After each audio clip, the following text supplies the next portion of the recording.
ഓപ്പർച്യൂണിറ്റിയെ കുറിച്ച് പറയുന്നതിന്റെ തൊട്ട് മുമ്പായിട്ട് എനിക്ക് പറയാനുള്ളത് ഈ ഒരു പ്രോഗ്രാം നമ്മളിലേക്ക് എംപവർ കമ്മ്യൂണിറ്റിയിലേക്ക് വന്ന സമയത്ത് എംപവർ അതൊരു ബ്ലൈൻഡ്ലി എടുത്തൊരു ഡിസിഷൻ അല്ല. കോയിൻഫോർജ് എന്ന് പറഞ്ഞ ഒരു പ്രോഗ്രാം മാർക്കറ്റിൽ പ്രൊമോട്ട് ചെയ്യുക, അല്ലെങ്കിൽ നമ്മുടെ ഒരു കമ്മ്യൂണിറ്റിയുടെ നമ്മൾ ട്രസ്റ്റ് ചെയ്തിട്ട് നമ്മൾ പറഞ്ഞ് വിശ്വസിക്കുന്ന കമ്മ്യൂണിറ്റിയിലേക്ക് നമ്മൾ എന്തെങ്കിലും കൊടുക്കുന്നുണ്ടെങ്കിൽ ആ ഒരു ട്രസ്റ്റിനെ എഫക്ട് ചെയ്യാത്ത രീതിയിൽ കൊണ്ടുപോകണം എന്നുള്ളത് നമുക്ക് നിർബന്ധമുള്ള കാര്യമായതുകൊണ്ട് തന്നെ ഇതിന്റെ എല്ലാ ഭാഗവും ഫാസ്റ്റ് ട്രാക്ക് മെമ്പർ എന്ന രീതിയിൽ ഞാനും ഈ പറഞ്ഞ 11 ആളുകളും പഠിച്ചിട്ടെടുത്ത തീരുമാനമാണ് ഇത് ഏറ്റെടുക്കുക, അല്ലെങ്കിൽ ഇത് നമ്മുടെ കമ്മ്യൂണിറ്റിയിലേക്ക് കൊടുക്കുക.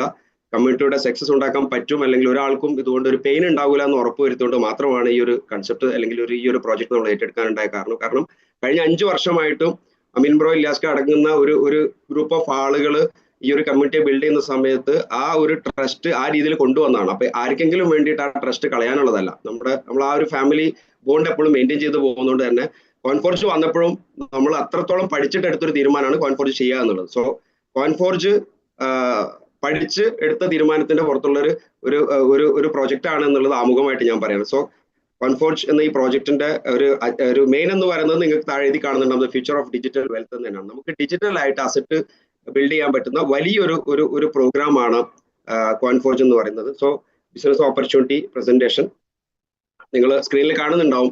ഈ ഒരു പ്രോജക്റ്റിന്റെ ബേസ് എന്ന് പറയുന്നത് ക്രിപ്റ്റോ കറൻസി കൊണ്ട് അല്ലെങ്കിൽ ക്രിപ്റ്റോ കറൻസി ഇൻവോൾവ് ആയിക്കൊണ്ട് ചെയ്തിരിക്കുന്ന ഒരു പ്രോഗ്രാമാണ്. ക്രിപ്റ്റോ കറൻസി എന്ന ഒരു സംഭവം അറിയാത്തവരുണ്ടെങ്കിൽ അല്ലെങ്കിൽ അറിയുന്നവർ ഒരുപക്ഷെ പാതി അറിവുള്ളവർക്കായിട്ട് എനിക്ക് പറഞ്ഞു തരാനുള്ളത്, ക്രിപ്റ്റോ കറൻസി എന്ന് പറയുന്നത് ഒരു ഡിജിറ്റൽ എലമെന്റ് ആണ്, ഡിജിറ്റൽ കറൻസിയാണ്. നമുക്ക് കൈകൊണ്ട് തൊടാനോ കണ്ണുകൊണ്ട് കാണാനോ പറ്റില്ലെങ്കിൽ പോലും 2008 മുതൽ ഇന്ന് നമ്മൾ പലപ്പോഴായിട്ട് മാധ്യമങ്ങളിലൊക്കെ കാണുന്ന ബിറ്റ്കോയിൻ എന്ന് പറഞ്ഞ പേരിൽ തുടങ്ങിയ ആദ്യത്തെ ക്രിപ്റ്റോ കറൻസി 2008 സ്റ്റാർട്ട് ചെയ്താണെങ്കിൽ പോലും അതിനുശേഷം ഇങ്ങോട്ടേക്ക് നോക്കുകയാണെങ്കിൽ ലക്ഷക്കണക്കിന് ക്രിപ്റ്റോ കറൻസികൾ വന്നിട്ടുണ്ടെങ്കിൽ പോലും ഒരുപാട് ക്രിപ്റ്റോ കറൻസികൾ പല ആളുകളും ഇത് കണ്ട് മനസ്സിലാക്കിയിട്ട് ബിൽഡ് ചെയ്തിട്ടുണ്ടായിരുന്നു. പക്ഷെ ബിറ്റ്കോയിൻ വന്ന സമയത്ത് ബിറ്റ്കോയിൻ ഡെവലപ്പ്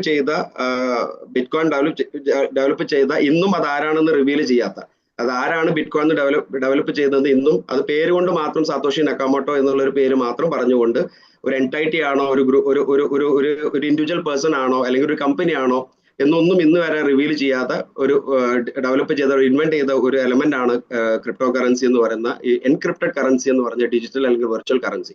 2008 അത് വരുന്ന സമയത്ത് ഇത് ഇൻവെന്റ് ചെയ്ത സത്തോഷി നക്കാമോട്ടോയുടെ ഒരു മോട്ടോ എന്ന് പറയുന്നത് one world one currency build ചെയ്യുക എന്നുള്ളത്. എന്ന് പറഞ്ഞാൽ എല്ലാ രാജ്യവും അവരവരുടെ ഓൺ നമ്മുടെ എന്താ പറയുക ലീഗൽ ടെൻഡർ അവരവരുടെ രാജ്യത്തിന്റെ കറൻസികൾ മാറ്റിയിട്ട് ഈ ബിറ്റ്കോയിൻ ഉപയോഗിക്കുന്ന ഒരു സാഹചര്യത്തെ സ്വപ്നം കണ്ടിട്ടാണ് ഈ ഒരു ക്രിപ്റ്റോ കറൻസി കൊണ്ടുവന്നത്. നമുക്ക് മനസ്സിലാക്കേണ്ടത് ക്രിപ്റ്റോ കറൻസിയെ കുറിച്ച് പറയുന്നതിന് മുമ്പ് ഒരു ചെറിയൊരു ധാരണ പറയാം. നമ്മൾ പഠിച്ച കാലം മുതൽ കേൾക്കുന്നതാണ് ബാർട്ടർ സിസ്റ്റം, എന്തെങ്കിലും ഒരു സാധനം കൊടുത്ത് മറ്റൊരു സാധനം വാങ്ങുക എന്ന് പറയുന്നത്. ആ ഒരു പഴയ കാലത്ത് ആ ഒരു മെത്തേഡിൽ നിന്ന് എന്ന് പറഞ്ഞാൽ ട്രേഡ് എലമെന്റ് ആയിട്ട് എന്തെങ്കിലും ഒരു സാധനം യൂസ് ചെയ്യുന്ന ഒരു സിസ്റ്റമാണ് അതിനുശേഷം ഉണ്ടായ ഗോൾഡ് ഉപയോഗിച്ച് ചെയ്തത്. പിന്നീട് അത് കോയിൻ രൂപത്തിൽ വന്നതും പിന്നെ പേപ്പർ കറൻസി ആയിട്ട് വന്നു, പിന്നെ ATM കാർഡ് ഡെബിറ്റ് കാർഡുകളായിട്ട് വന്നു. അതിനുശേഷം ഗൂഗിൾ പേ, ഫോൺ പേ പോലുള്ള ഓൺലൈൻ ഈസിയസ്റ്റ് ട്രാൻസാക്ഷൻസ് വന്നു. ലോകത്ത് എവിടേക്കും നമുക്ക് ബാങ്കിങ് വഴി ട്രാൻസാക്ഷൻ നടത്തുന്ന രീതികൾ വന്നു. അവരവരുടെ വീട്ടിലിരുന്നുകൊണ്ട് തന്നെ ഓൺലൈൻ ബാങ്കിങ്ങിലൂടെ കാര്യങ്ങൾ ചെയ്യുന്ന സാഹചര്യങ്ങളൊക്കെ വന്നു. ഇതെല്ലാം വളരെ ഡോക്യുമെന്റഡ് ആയിട്ട് ഒരു തേർഡ് പാർട്ടി ഇൻവോൾവ്മെന്റിൽ ചെയ്യുന്ന ഒരു കാര്യങ്ങളാണെങ്കിൽ എൻക്രിപ്റ്റഡ് കറൻസി ആയ ക്രിപ്റ്റോ കറൻസി അവരവർക്ക് ഒരു ബ്ലോക്ക് ചെയിൻ ടെക്നോളജി ഉപയോഗിച്ചുകൊണ്ട് ഡീസെൻട്രലൈസ്ഡ് ഫോർമാറ്റിലും സെൻട്രലൈസ്ഡ് ഫോർമാറ്റിലും ആളുകൾക്ക് ട്രാൻസ്ഫർ ചെയ്യാൻ പറ്റുന്ന ഒരു എലമെന്റ് ആണ്. എന്ന് പറഞ്ഞാൽ ലോകത്ത് ആർക്ക് വേണമെങ്കിലും നമുക്ക് ഈ എൻക്രിപ്റ്റഡ് കറൻസി അസറ്റ് ആയിട്ട് വാങ്ങിച്ചു വെക്കാനും ലോകത്ത് ആരിലേക്കും ഒരു ഫ്രാക്ഷൻ ഓഫ് സെക്കൻഡ് തന്നെ ട്രാൻസ്ഫർ ചെയ്ത് കൊടുക്കാൻ പറ്റുന്ന ഒരു എലമെന്റ് ആണ്. ഇന്ന് ഗൂഗിളിൽ പോയിട്ട് നിങ്ങൾ സെർച്ച് ചെയ്തിട്ട് എന്താണ് ഈ എന്താ പറയാ എവല്യൂഷൻ ഓഫ് മണി എന്ന് നിങ്ങൾ ക്ലിക്ക് ചെയ്ത് എന്താ പറയുക സെർച്ച് ചെയ്ത് നോക്കിക്കഴിഞ്ഞാൽ നിങ്ങൾക്ക് കാണാൻ പറ്റുന്നുണ്ടാകും ഈ പറഞ്ഞ ബാർട്ടർ സിസ്റ്റം മുതൽ അവസാനം നിൽക്കുന്ന ഒരു സ്ക്രീൻ ഓക്കെ അല്ല മീൻ ഓക്കെ ഈ ബാർട്ടർ സിസ്റ്റം മുതൽ അവസാനം നിൽക്കുന്ന ഈ ക്രിപ്റ്റോ കറൻസി ഉള്ള ഒരു ഇമേജ് അല്ലാതെ നിങ്ങൾക്ക് വേറെ ഒന്നും കാണാൻ പറ്റില്ല. എന്ന് പറഞ്ഞാൽ 2008 മുതൽ വന്നെങ്കിൽ പോലും ഇതിന്റെ ഇടയിൽ കൂടി കയറി വന്നതാണ് ഗൂഗിൾ പേ, ഫോൺ പേ പോലുള്ള നെറ്റ്വർക്ക് എങ്കിൽ പോലും അല്ലെങ്കിൽ ആ ട്രാൻസാക്ഷൻ രീതിയെങ്കിൽ പോലും ക്രിപ്റ്റോ കറൻസി 2008 മുതൽ വന്ന് വെറും 0 വാല്യൂവിൽ സ്റ്റാർട്ട് ചെയ്തിരിക്കുന്ന ബിറ്റ്കോയിൻ ഇന്ന് 1 കോടി രൂപയിൽ ടച്ച് ചെയ്ത് നിൽക്കുന്ന ഒരു യൂണിറ്റിന്റെ വില ഉണ്ടെങ്കിൽ അതിന്റെ ഇടയിൽ പല ക്രിപ്റ്റോ കറൻസികളും വന്നു. പല ക്രിപ്റ്റോ കറൻസികളും അതിന്റെ റാങ്കിങ് മെത്തേഡുകൾ അല്ലെങ്കിൽ അതിന്റെ വാല്യൂകൾ കൂടുകയും കുറയുകയും ചെയ്യുകയും ഇന്ന് എങ്ങനെ നോക്കിയാലും സെൻട്രലൈസ്ഡ് എക്സ്ചേഞ്ചുകളിലൊക്കെ നോക്കിക്കഴിഞ്ഞിട്ടുണ്ടെങ്കിൽ ഒരു 500ഓളം ക്രിപ്റ്റോ കറൻസികളാണ് എന്നും മാർക്കറ്റിലെ ആളുകൾ ഇപ്പോഴും മോണിറ്റർ ചെയ്തുകൊണ്ടിരിക്കുന്ന ക്രിപ്റ്റോ കറൻസികൾ. സോ അതിൽ അങ്ങനെയുള്ള ഒരു ക്രിപ്റ്റോ കറൻസി ഉപയോഗിച്ചുകൊണ്ട് ചെയ്ത ഒരു പ്രൊജക്റ്റ് ആണ് അല്ലെങ്കിൽ ഒരു പ്രോഗ്രാം ആണ് നമ്മുടെ ഈ കോയിൻഫോർജ് എന്ന് പറഞ്ഞ പ്രോഗ്രാം. ഇവിടെ ഉപയോഗിച്ചിരിക്കുന്നത് ബ്ലോക്ക് ചെയിൻ ടെക്നോളജിയാണ്. ബ്ലോക്ക് ചെയിൻ ടെക്നോളജി എന്ന് പറയുന്നത് നമുക്ക് വളരെ ട്രാൻസ്പെറന്റ് ആയിട്ട് ഇന്ന് ഇന്ത്യ പോലും അല്ലെങ്കിൽ ഓരോ രാജ്യവും ബ്ലോക്ക് ചെയിൻ ടെക്നോളജി യൂസ് ചെയ്തുകൊണ്ട് കാര്യങ്ങളല്ല എന്ന് പറഞ്ഞിട്ടുണ്ടെങ്കിൽ ഓരോ കാര്യങ്ങളും നമ്മുടെ ഒരു ഗവൺമെന്റ് സെക്ടറുകളാവട്ടെ പ്രൈവറ്റ് സെക്ടറുകളാവട്ടെ എല്ലാവരും ബ്ലോക്ക് ചെയിൻ ടെക്നോളജിയിലേക്ക് മാറുന്നതിന്റെ കാര്യം എന്താണെന്ന് വെച്ചിട്ടുണ്ടെങ്കിൽ വളരെ ട്രാൻസ്പെറന്റ് ആയിരിക്കും. ഇപ്പൊ ഒരു ഹാക്കിങ് അല്ലെങ്കിൽ ഇതിലൊരു മാറ്റത്തിരുത്തലുകൾ വരുത്താൻ പറ്റാത്ത രീതിയിൽ കൃത്യമായിട്ട് ഓഡിറ്റിംഗ് ചെയ്ത് കൃത്യമായിട്ട് നോഡിലൂടെ ആ ലെഡ്ജർ പ്രോസസ്സ് റെക്കോർഡിക്കലി കൊണ്ടുപോകുന്ന ഒരു സിസ്റ്റമാണ് ബ്ലോക്ക് ചെയിൻ ടെക്നോളജി എന്ന് പറയുന്നത്. അവിടെ ആർക്കും തന്നെ അതിലൊരു ചേഞ്ചസ് വരുത്താൻ പറ്റില്ല, ഹാക്ക് ചെയ്യാൻ പറ്റില്ല, മാറ്റങ്ങൾ വരുത്താൻ പറ്റില്ല. പ്രത്യേകിച്ചും ഡീസെൻട്രലൈസ്ഡ് ആയിട്ടുള്ള ഒരു ബ്ലോക്ക് ചെയിൻ ടെക്നോളജി കൂടിയാണ് യൂസ് ചെയ്യുന്നതെങ്കിൽ അവിടെ എന്തെങ്കിലും ഒരു ലൂട്ടിംഗ് സിസ്റ്റം നടക്കില്ല. ഓക്കെ, അത് ലൂട്ടിങ് ചെയ്യാൻ പറ്റില്ല എന്ന് പറഞ്ഞിട്ടുണ്ടെങ്കിൽ ഇതിന്റെ കോഡും കാര്യങ്ങളൊക്കെ നമ്മൾ അവരവരുടെ സെക്യൂർ ആയിട്ടുള്ള കോഡുകളൊക്കെ വേറെ ആൾക്ക് ഷെയർ ചെയ്യുന്നതിനെ നമുക്ക് ഒരിക്കലും ഹാക്കിംഗ് എന്ന് പറയാൻ പറ്റില്ല. അതിന് പറയുന്നത് ലൂട്ടിംഗ് എന്നാണ്. നമ്മൾ വേറെ ആൾക്ക് നമുക്കും ആളുടെയും കയ്യിൽ അതിന്റെ കീ ഒക്കെ ഉണ്ടെങ്കിൽ ആൾക്ക് ചെയ്യാൻ പറ്റും. പക്ഷെ അത് വളരെ വളരെ റെയർ ആയിട്ട് നടക്കുന്ന കാര്യങ്ങളാണ്. അത് ഒരിക്കലും അത് ഹാക്കിങ്ങിന്റെ പ്രോസസ്സ് അല്ല, ലൂട്ടിങ്ങിന്റെ പ്രോസസ്സാണ്. പക്ഷെ ബ്ലോക്ക് ചെയിൻ ടെക്നോളജിയുടെ മെയിൻ കാര്യം എന്ന് പറയുന്നത് ഇന്നിപ്പോൾ ഗവൺമെന്റ് നോക്കുകയാണെങ്കിൽ തന്നെ കേരളത്തിൽ പോലും നോക്കുകയാണെങ്കിൽ കേരളത്തിൽ ഓരോ ഗവൺമെന്റ് സെക്ടറുകളും ബ്ലോക്ക് ചെയിൻ ടെക്നോളജിയിലേക്ക് മാറുകയാണ്. നമ്മൾ ഒട്ടും അറിയാത്തൊരു കാര്യമാണ് ഇപ്പൊ നടക്കുന്ന ഈ ഡിജിറ്റൽ സർവേ എന്ന് പറയുന്നത്. നമ്മൾ എല്ലാവരും അറിയുന്നുണ്ടാവും ഡിജിറ്റൽ സർവേ ഒക്കെ നാട്ടിലൊക്കെ നടക്കുന്നത്. പക്ഷേ ഈ ഡിജിറ്റൽ സർവേ പോലും നടത്തുന്നത് ഇനി നമ്മൾ കണ്ടുകൊണ്ടിരുന്ന ലോക്കൽ ആധാരങ്ങൾ നോർമൽ പ്രമാണങ്ങൾ മാറിയിട്ട് ബ്ലോക്ക് ചെയിൻ ടെക്നോളജിയിൽ നിൽക്കുന്ന സ്മാർട്ട് കോൺട്രാക്ട് ഡിജിറ്റൽ കോൺട്രാക്റ്റുകളിലേക്ക് നമ്മുടെ ആധാരങ്ങൾ മാറാൻ വേണ്ടിയിട്ടാണ്, അല്ലെങ്കിൽ ബ്ലോക്ക് ചെയിനിൽ റൺ ചെയ്യുന്ന കോൺട്രാക്റ്റുകളാക്കി മാറ്റാൻ വേണ്ടി അതെല്ലാം ചെയ്യുന്നത്. അതുപോലെ തന്നെ ഇന്ത്യ ഗവൺമെന്റിന്റെ കാര്യങ്ങൾ നോക്കുകയാണെങ്കിൽ പോലും ഒട്ടുമിക്ക സ്റ്റേറ്റുകളും ബ്ലോക്ക് ചെയിൻ ടെക്നോളജിയിലേക്ക് മാറി. ബ്ലോക്ക് ചെയിൻ ടെക്നോളജി ആണെങ്കിൽ പോലും ഓരോ ബ്ലോക്ക് ചെയിൻ ടെക്നോളജി നോക്കുകയാണെങ്കിൽ ഇന്ന് ഞാൻ നേരത്തെ പറഞ്ഞു ലക്ഷക്കണക്കിന് ക്രിപ്റ്റോ കറൻസികൾ ഉണ്ടെന്ന്. എന്നാൽ 200-ൽ കൂടുതൽ ബ്ലോക്ക് ചെയിൻ നെറ്റ്വർക്കുകൾ ഉണ്ട്. ബ്ലോക്ക് ചെയിൻ ടെക്നോളജി ഉപയോഗിക്കുന്ന നെറ്റ്വർക്കുകൾ 200-ൽ കൂടുതലുണ്ട്. ആ നെറ്റ്വർക്കുകളിൽ ഏറ്റവും ടോപ്പിൽ നിൽക്കുന്ന നെറ്റ്വർക്കാണ് എത്തേറിയം നെറ്റ്വർക്ക്. ആ എത്തേറിയം നെറ്റ്വർക്കിന്റെ സെക്കൻഡ് ലെയർ അതെന്ന് പറഞ്ഞിട്ടുണ്ടെങ്കിൽ എത്തേറിയം നെറ്റ്വർക്ക് ഉപയോഗിച്ച് ചെയ്യുമ്പോൾ ട്രാൻസാക്ഷന്റെ ഫീസുകളൊക്കെ വളരെ കൂടുതലാണെങ്കിൽ അതിന്റെ സെക്കൻഡ് ലെയർ ആയിരിക്കുന്ന പോളിഗൺ ബ്ലോക്ക് ചെയിൻ ഉപയോഗിക്കുമ്പോൾ ട്രാൻസാക്ഷൻ ഫീസ് കുറവായിരിക്കും.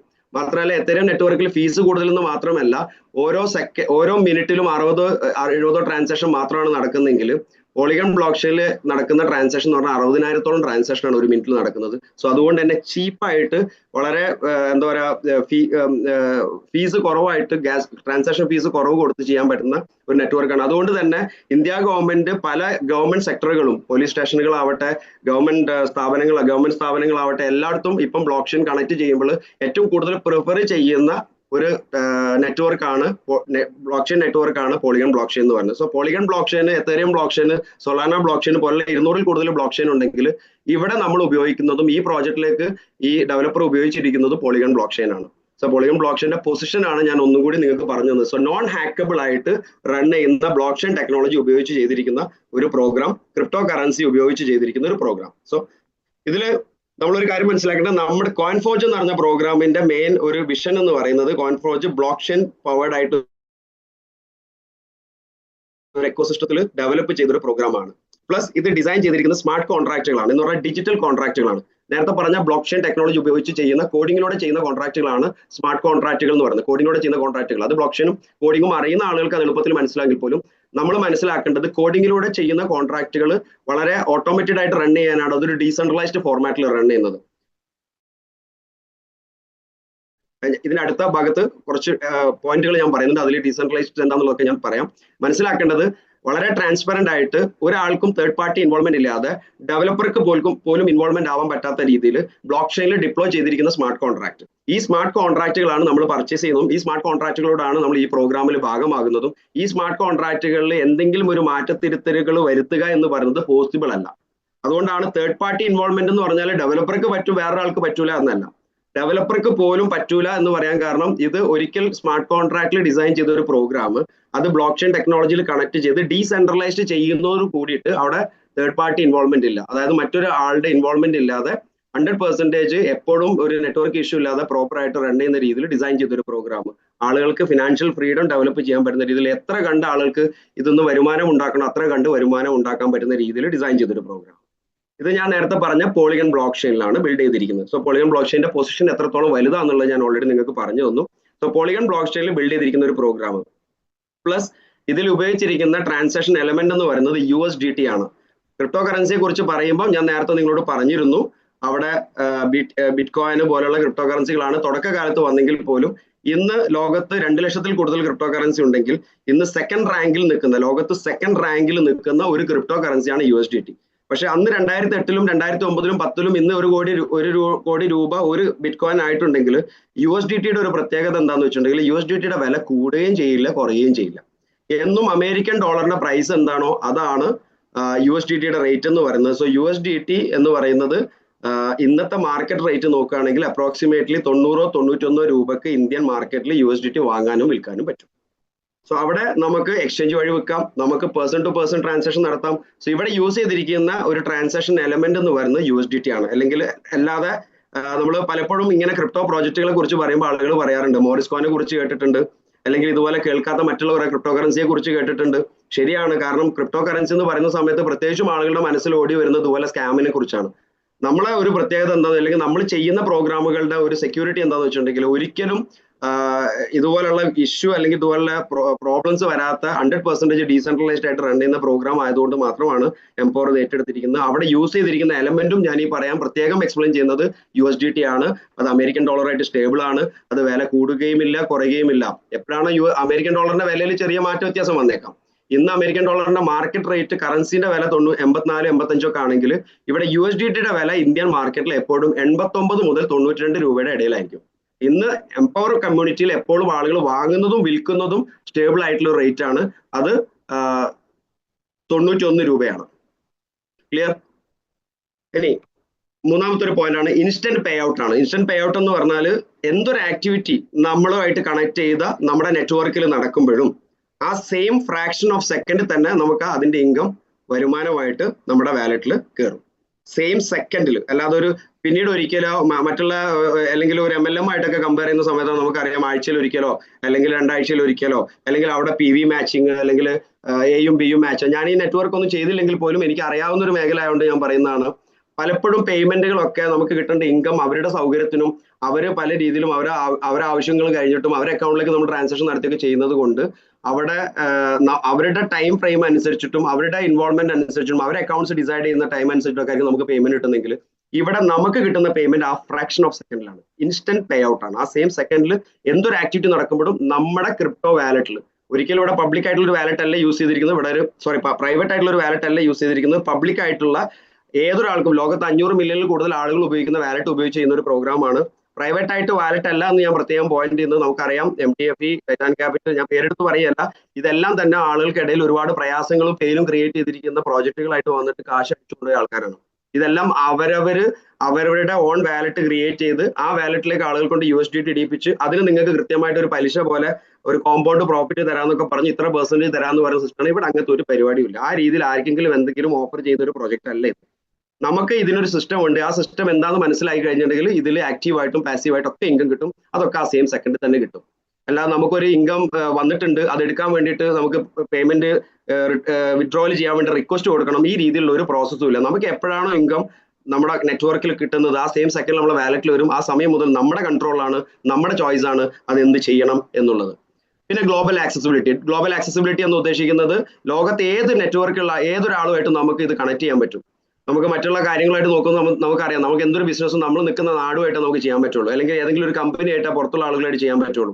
ഇവിടെ ലോകത്ത് ഏതൊരാളുമായിട്ടും നമ്മുടെ ഇൻവിറ്റേഷൻ ലിങ്ക് ലോകത്ത് ആർക്ക് അയച്ചു കൊടുക്കാനും അവർ ചെയ്യുന്ന ആക്ടിവിറ്റിയിലും പോലും പലത് രീതിയിൽ നമുക്ക് ഇൻകം കിട്ടുന്ന രീതിയിൽ ഡിസൈൻ ചെയ്തൊരു പ്രോഗ്രാമാണ്. സോ ഗ്ലോബൽ ആക്സസിബിലിറ്റി എന്ന് പറഞ്ഞാൽ ഏതൊരാൾക്കും കൊടുക്കാം. നമ്മൾ നിൽക്കുന്ന നാട്ടിലോ നമ്മൾ നിൽക്കുന്ന സ്റ്റേറ്റിലോ നമ്മൾ നിൽക്കുന്ന രാജ്യത്തോ അല്ല, ഏതൊരു നാഷണാലിറ്റിക്കും ഏത് രാജ്യത്തേക്കും നമ്മുടെ ഇൻവിറ്റേഷൻ ലിങ്ക് അയച്ചു കൊടുത്തുകൊണ്ട് അവർ ഇതിന്റെ ഭാഗമാക്കാൻ പറ്റുന്ന രീതിയിൽ ചെയ്യാൻ പറ്റുന്ന ഒരു പ്രോഗ്രാം. Then 100% decentralisation. ഞാൻ നേരത്തെ പറഞ്ഞു, ഒരു രീതിയിലും തേർഡ് പാർട്ടി ഇൻവോൾവ്മെന്റ് ഇല്ലാതെ ഒരാൾക്കും മാറ്റത്തിരുത്തുകൾ വരുത്താൻ പറ്റാത്ത രീതിയിൽ ഡിപ്ലോയ് ചെയ്തിരിക്കുന്ന പോളിഗൺ ബ്ലോക്ക് ചെയിനിൽ ഡിപ്ലോയ് ചെയ്തിരിക്കുന്നത്. നമുക്ക് ആ പോളിഗൺ നെറ്റ്വർക്ക് പോയി കഴിഞ്ഞാൽ എല്ലാം കൃത്യമായിട്ട് നമുക്ക് കാണാൻ പറ്റും. അത് 100% ഡീസെൻട്രലൈസ്ഡ് ആണ്. ഇത് ഒരിക്കലും ഈ ചെയ്തു വെച്ചിരിക്കുന്ന കോഡിങ്ങിൽ ഒരു മാറ്റവും ഉണ്ടാകില്ല. പിന്നെ പാസീവ് ഇൻകം ആയിട്ട് ഉള്ള ഒരു ഓപ്പർച്യൂണിറ്റി ഉണ്ട്. അതായത് നമ്മൾ ആക്റ്റീവ് ആണെങ്കിലും നമ്മൾ ഇനാക്റ്റീവ് ആണെങ്കിലും നമുക്ക് ഇൻകം കിട്ടുന്ന രീതിയിൽ ഡിസൈൻ ചെയ്തൊരു പ്രോഗ്രാമാണ്. പ്ലസ് സെക്യൂർ ആൻഡ് ട്രാൻസ്പെറന്റ് ആണ്. ഇത് ഒരിക്കലും നിന്ന് പോകുന്ന രീതിയിൽ 100% ട്രാൻസ്പെറന്റ് ആണ്. പോളിഗൺ ബ്ലോക്ക് ചെയിന്റെ പോളിഗൺ നെറ്റ്വർക്ക് പോയി കഴിഞ്ഞാൽ, പോളിഗൺ സ്കാനർ പോയി കഴിഞ്ഞിട്ടുണ്ടെങ്കിൽ എല്ലാ ട്രാൻസാക്ഷനും ഇതുമായിട്ട് ബന്ധപ്പെട്ട ഏതൊരാളുടെ ട്രാൻസാക്ഷനും നമുക്ക് വെരിഫൈ ചെയ്യാനും നോക്കാനും അത് ട്രാക്ക് ചെയ്യാനും ഒക്കെ നമുക്ക് പറ്റും. അതിൽ നിന്നും ട്രാൻസാക്ഷൻ നടത്താൻ പറ്റില്ലെങ്കിലും നമ്മുടെ നമ്മുടെ വാലറ്റ് നമുക്ക് വാച്ച് ചെയ്യാൻ പറ്റുന്ന പോലെ തന്നെ ഈ എൻ്റെ നെറ്റ്വർക്കിലുള്ള ഏതൊരാളുടെ വാലറ്റും നമുക്ക് നോക്കാനും അത് വളരെ ട്രാൻസ്പെറന്റ് ആയിട്ട് തന്നെ രീതിയിൽ ചെയ്തൊരു പ്രോഗ്രാമാണ്. And finally royalty income. Royalty income എന്ന് പറയുന്നത് നമ്മൾ ഇതിനൊരു പ്രത്യേക ക്രൈറ്റീരിയയും കാര്യങ്ങളൊക്കെ ഉണ്ടെങ്കിൽ പോലും ജനുവരി 1, 2026 മുതൽ റോയാലിറ്റി ഇൻകം കിട്ടുന്ന രീതി, അതൊരു സാലറി കിട്ടുന്ന രീതിയിൽ ഡിസൈൻ ചെയ്തൊരു പ്രോഗ്രാം. അത് എല്ലാ മാസം 1-ാം തീയതി കിട്ടുമെന്നുള്ള കമ്മിറ്റ്മെന്റോട് കൂടിയിട്ട് ലോഞ്ച് ചെയ്തിരിക്കുന്ന ഒരു പ്രോഗ്രാമാണ്. ഇപ്പൊ ബേസിക്കലി പ്രീ ലോഞ്ചിൽ റൺ ചെയ്തുകൊണ്ടിരിക്കുന്ന ഒരു പ്രോഗ്രാമാണ് കോയിൻഫോർജ് എന്ന് പറയുന്നത്. ലോഞ്ചിങ്ങിലേക്ക് വരുന്നതേ ഉള്ളൂ. അതുകൊണ്ട് തന്നെ ഏർലി ബേർഡ് ആയിട്ട് നമുക്ക് ഇതിന്റെ ഭാഗമാവാൻ പറ്റിയെന്നുള്ളതാണ്. സോ ദെൻ ഇതിന്റെ റോഡ് മാപ്പ് എന്താണെന്നുള്ളതാണ്. റോഡ് മാപ്പ് ഒരു പക്ഷേ നിങ്ങൾക്ക് വളരെ ചെറിയ രീതിയിലേ കാണാൻ പറ്റുള്ളൂ, കാരണം ഇതിന്റെ വേർഡിങ് വളരെ ചെറുതാണ്. സോ ഞാൻ സൂം ചെയ്ത് വെക്കുന്നുണ്ട്, കാണാൻ പറ്റുന്നുണ്ടാവും.